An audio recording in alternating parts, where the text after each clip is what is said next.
bersatu dalam doa. Seperti pujian kami Tuhan mengatakan bahwa kami mau menikmati kasih-Mu pada saat ini.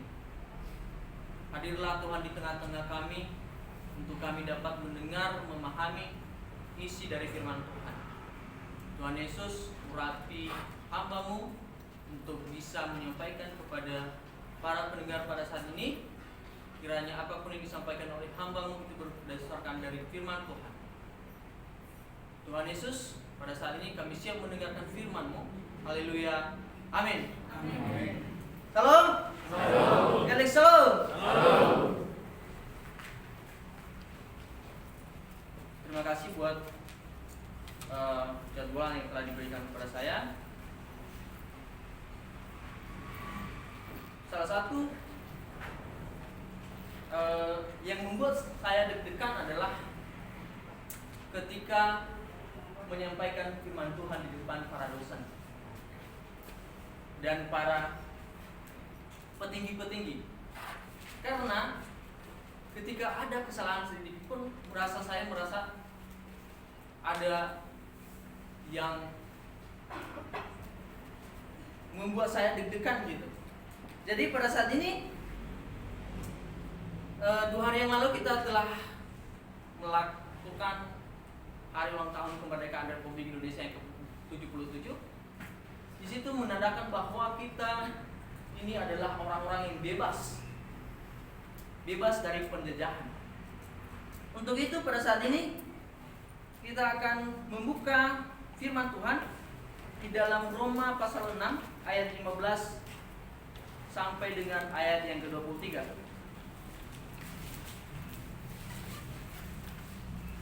Sekali lagi Roma pasal 6 ayat 15 sampai yang ke-23.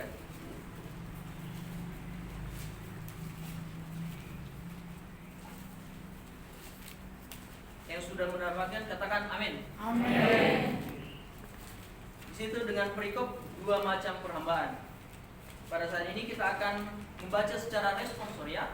Saya ayat yang ke-15, Bapak Ibu ayat yang ke-16. Dan pada ayat ke-23 kita akan bersama-sama. Ayat yang ke-15. Jadi bagaimana? Apakah kita akan berbuat dosa karena kita tidak berada di bawah hukum Taurat, tetapi di bawah kasih karunia? Sekali-kali tidak.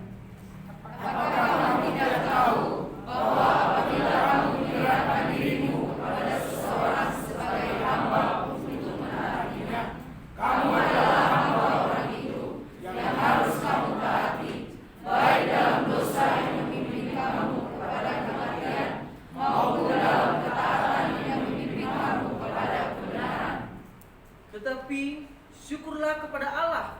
Dahulu memang kamu hamba dosa, tetapi sekarang kamu dengan segenap hati telah menaati pengajaran yang telah diteruskan kepadamu. Kamu telah dimerdekakan dari dosa dan menjadi hamba kebenaran. Aku mengatakan hal ini secara manusia karena kelemahan kamu. Sebab sama seperti kamu telah menyerahkan anggota-anggota tubuhmu menjadi hamba kecemaran dan kedurhakaan yang membawa kamu kepada kedurhakaan, demikian hal kamu sekarang harus menyerahkan anggota-anggota tubuhmu menjadi hamba kebenaran yang membawa kamu kepada pengudusan. Sebab kamu hamba dosa, kamu bebas dari kebenaran. Dan buah apakah yang kamu petik daripadanya? Semuanya itu menyebabkan kamu merasa malu. Sekarang karena kesudahan semuanya itu ialah kematian. Tetapi sekarang setelah kamu dimerdekakan dari dosa dan setelah kamu menjadi hamba Allah, kamu beroleh buah yang membawa kamu kepada pengudusan dan sebagai kesudahannya ialah hidup yang kekal. Kita sama-sama. Sebab upah dosa ialah maut, tetapi karunia Allah ialah hidup yang kekal dalam Kristus Yesus Tuhan kita. Amin. Pada saat ini kita akan sama-sama belajar tentang, di sini judul perikopnya adalah 2 macam perhambaan. Tapi saya memberikan tema di sini adalah merdeka dari dosa oleh kasih karunia. Amin. Merdeka sendiri adalah berbicara tentang bebas Bebas itu adalah bebas dari perhambaan, bebas dari penjajahan, dan sebagainya. Kemerdekaan ini juga bisa dikatakan sebagai kemandirian. Untuk itu ada dua di sini adalah dalam tema kita yang kita bahas adalah kemerdekaan dari dosa dan kasih karunia. Dosa sendiri adalah hal-hal yang menjauhkan manusia kepada Tuhan. Dan apa sih itu kasih karunia? Kasih karunia adalah bantuan dan kekuatan ilahi yang diterima melalui pendamaian Yesus Kristus. Itu adalah kasih karunia. Tuhan Yesus memberikan semata-mata kepada kita kasih karunia untuk bisa kita diselamatkan. Untuk itu ada beberapa poin yang saya berikan pada saat ini adalah, yang pertama adalah bagaimana sih orang-orang yang merdeka dari dosa oleh kasih karunia adalah, yang pertama adalah dibebaskan dari perhambaan dosa. Di sini Paulus menegaskan bahwa jadi bagaimana apakah kita akan berbuat dosa karena kita tidak berada di bawah hukum Taurat tetapi di bawah kasih karunia, tetapi sekali-kali tidak. Ini adalah perkataan Paulus kepada kita, kepada jemaat Roma pada saat ini, itu untuk menegaskan bahwa ketika kita sudah tidak ada di dalam bawah hukum Taurat lagi, karena kita sudah di bawah kasih karunia, kita tidak di bawah hukum Taurat lagi, maka kita akan berbuat dosa? Tentu tidak.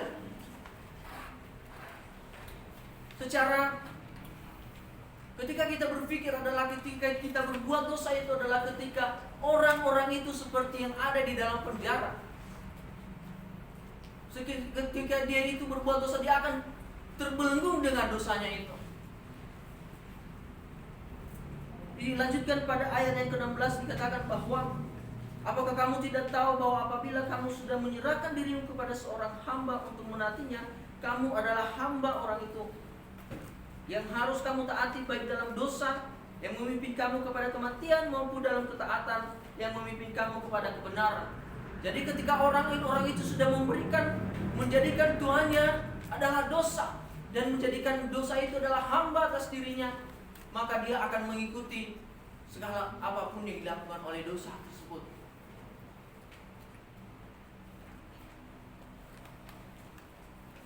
Di sini dikatakan bahwasanya di dalam ayat yang ke-16 dan 17 di situ dikatakan, saya simpulkan bahwa di situ dikatakan bahwa siapa yang memerintah diri Anda. Siapa yang memerintah diri Anda adalah dosa atau kebenaran.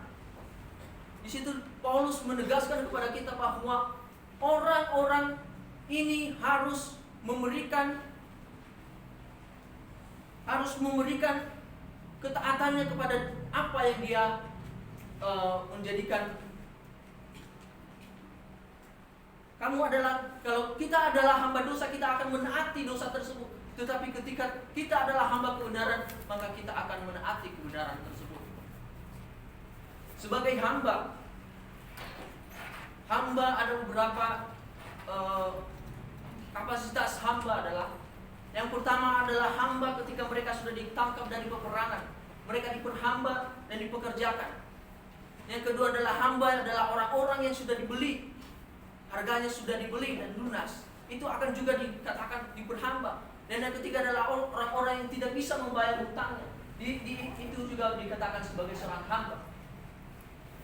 Dan jadi seorang hamba ini tidak ada kuasanya dalam dirinya selain Tuhannya yang berkuasa atas dirinya. Ketika Tuhan kita adalah dosa, maka dosa itu adalah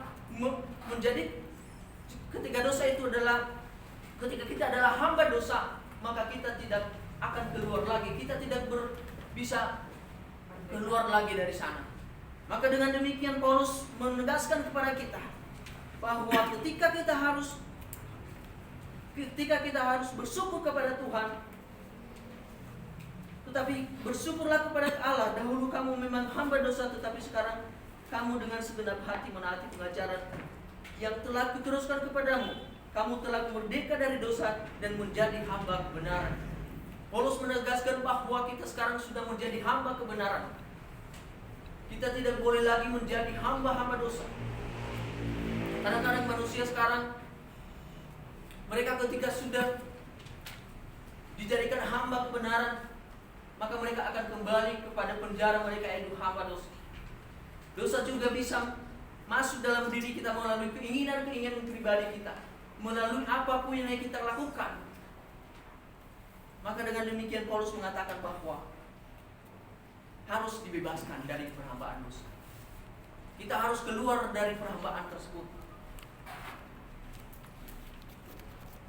Bersyukurlah kepada Tuhan karena Tuhan telah membebaskan kita dari perhambaan dosa. Poin yang kedua adalah bagaimana orang-orang yang merdeka dari dosa oleh kasih karunia adalah yang kedua, tidak lagi menjadi hamba kecemaran, namun menjadi hamba Allah.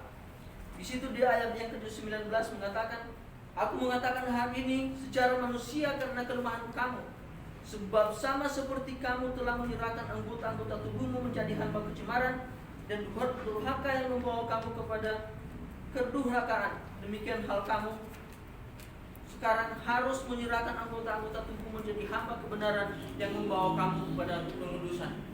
Artinya Paulus menegaskan kepada kita bahwa kita yang dahulu menjadi hamba dosa, harus kita menguduskan diri kita sekarang menjadi hamba kebenaran. Karena hamba kebenaran itu adalah pada akhirnya adalah kekal.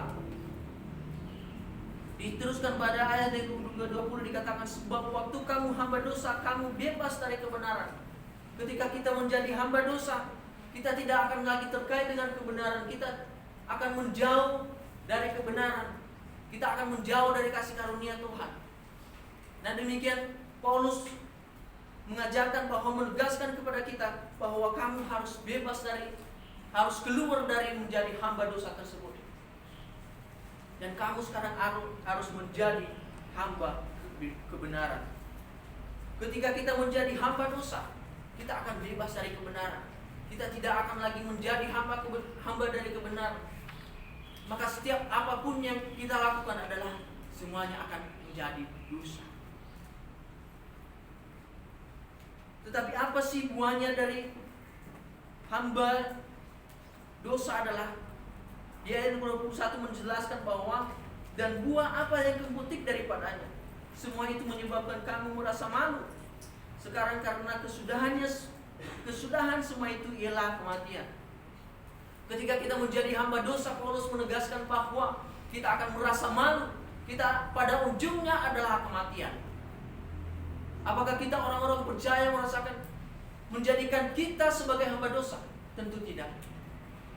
Makanya Paulus menegaskan pada orang-orang Roma pada saat itu, demikian juga kepada kita pada saat ini. Maka kita harus menjadi hamba kebenaran, karena hamba dosa pada akhirnya adalah ujungnya adalah kemaluan dan kematian.